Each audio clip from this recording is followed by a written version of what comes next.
Hello and welcome. My name is Sean Simmons. I'm a physical therapist, and today we're going to be talking about fall prevention. One of your first tips, as you can see here, is to not let your older brother near you when you're on the edge of a boat.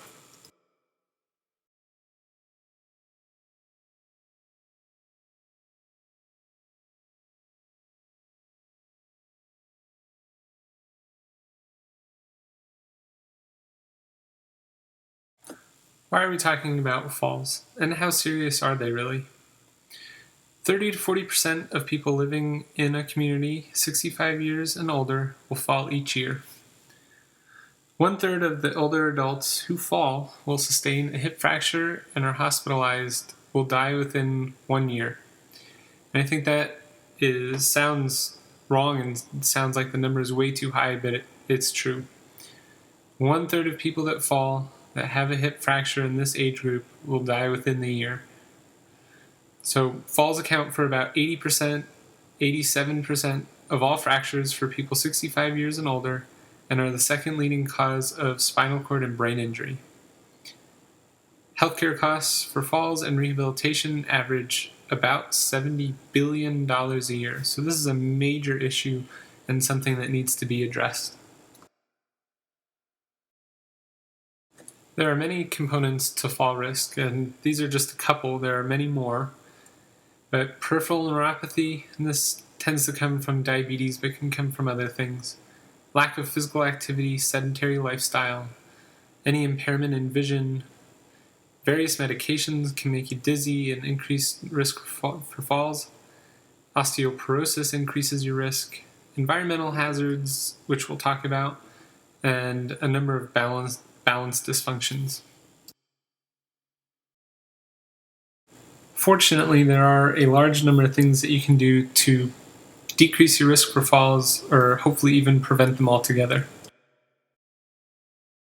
Footwear is a big issue. There's a lot of things you can do to reduce risk just by what you're wearing on your feet. Wearing supportive, low-heeled, and preferably no-heel, firm, non-skid shoes, even when you're in your own home, are a good idea. Avoiding walking around in socks, stockings, or slippers is also advisable just because of how slippery these can be, especially on wood or tile or laminate floorings. Lighting is a major issue just because sight is such an enormous component of most of our balance systems.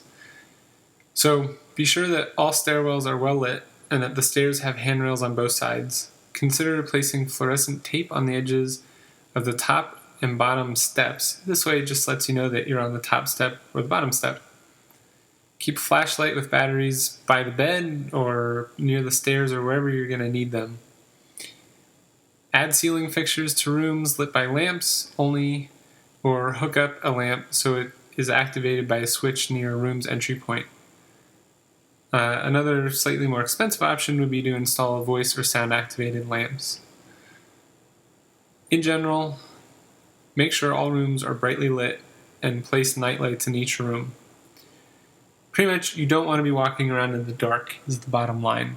Whether that means you carry a good flashlight around with you or that each of your rooms have accessible light switches so the rooms are always well lit, or you have a well lit path to the bathroom for the middle of the night. Bottom line is if you're up on your feet and you're walking around, you want the area to be well lit no matter what time or place you are.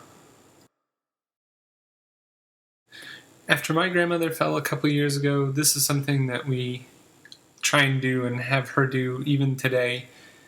And that is to have direct contact with someone, a family member or a friend. And even if it's just to say hi or what you did that day, it lets the person know that you're okay and nothing's happened. This is a huge one because so many people say, oh, I just didn't see it and I tripped over it, or my toe caught on this, and it's a big issue. So in your home, reducing clutter, preventing tripping over objects by putting them away after each use, get rid of all cords, arrange your furniture so that all electrical and extension cords are out of the way or behind all the furniture so it's nowhere you're going to walk.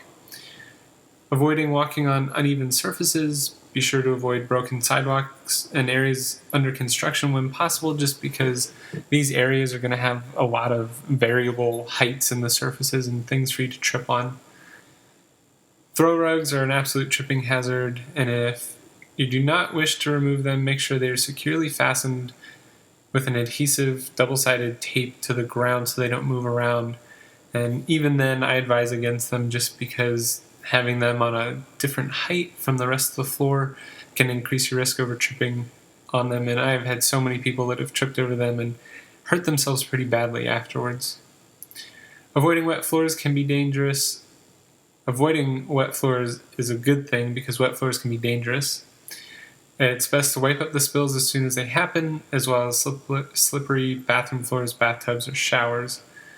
This is one of those ones where most of the time I hear it's people that were actually cleaning their floor and didn't wait long enough for everything to dry or didn't dry everything thoroughly, and that's when they slipped. Keep your floor surfaces smooth, but not slippery. Learn to look for differences in floor levels and thresholds.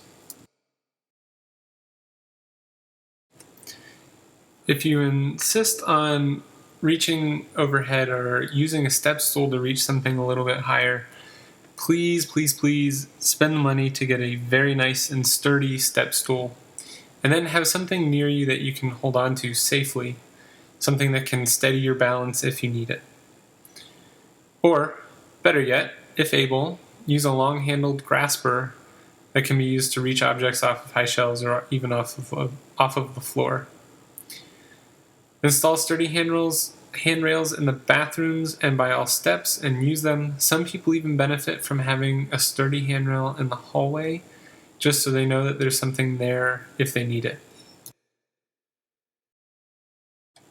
In today's high-speed environment, a lot of people try multitasking. Again, this is one of those things that puts you at a higher risk for falling, just because you're not focusing on one thing, you're trying to focus on many things. The other thing is to look out for pets. Most of us have pets of some kind or another, and a lot of people just don't see them when they're walking around, especially if they're smaller dogs or cats. So just be careful when you're walking around and keep an eye out for the pets. Some places do home safety evaluations. This can be ordered by your physician, or there are even some third-party companies that just do it separately from the hospital, in where a physical or occupational therapist can come out to the home and assess the environment and address any safety issues, as well as recommend changes to promote decreases in fall and injury risk. Another key component in fall prevention is physical therapy. And in physical therapy, we use specific exercises aimed to reduce the risk of falls. So most of this involves a long-term program. Exercises need to be done regularly and ongoing for a sustained benefit. There's less evidence specifically for resistance and aerobic training versus balance training, but the recommendations even for the balance training largely incorporate all components. So dynamic balance appears to be the key element. Successful exercise programs have been completed for durations of over 10 weeks. So it's not a short process, but the long-term benefits are big. So one of the areas of focus that I've spent a lot of time on with my balance patients is working on the posture of the trunk. So in the picture to the right there, you can see how the person progressively moves further forward, and the curve in the spine increases and the position of the head moves further forward. So think about this, or even try it when you're standing there. The further you move your head forward and the more you curve your trunk, the more your center of gravity is pushed forward and the harder it is for you to stand there. Eventually there's a point where you feel like you're going to fall forward. Now imagine doing this every second of every day where you're leaned forward like that, and it makes balance very difficult. So one of the things we spend a lot of time training people to do is to maintain an erect posture in order to improve how they hold their center of gravity and reduce the risk of them falling and feeling like they're falling forward all the time. One of the things physical therapists are very good at is challenging each component of the balance system. And this means strength, sight, and the vestibular system, and how all of those are used, when they're used, and how well you can utilize each of them. So in balance training, we always begin with the basics, get the easy stuff down first, and then you start challenging multiple systems. We try and elicit postural responses and strategies at the ankle and the hip, because those are intimately involved in the whole balance process when you're standing up.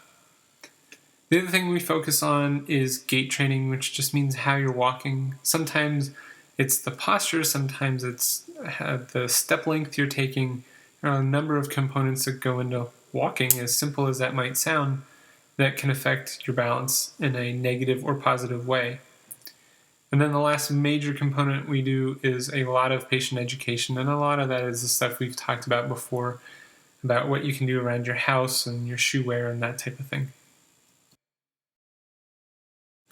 I encourage every single one of my patients, and even more so the balance patients, to be involved in fitness and wellness programs.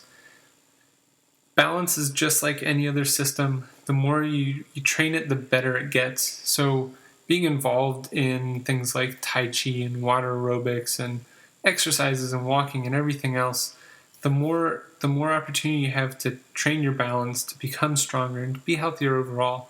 And I think that is just a crucial part in everyone's life. And again, in people with balance dysfunctions in particular, I think it is extremely important.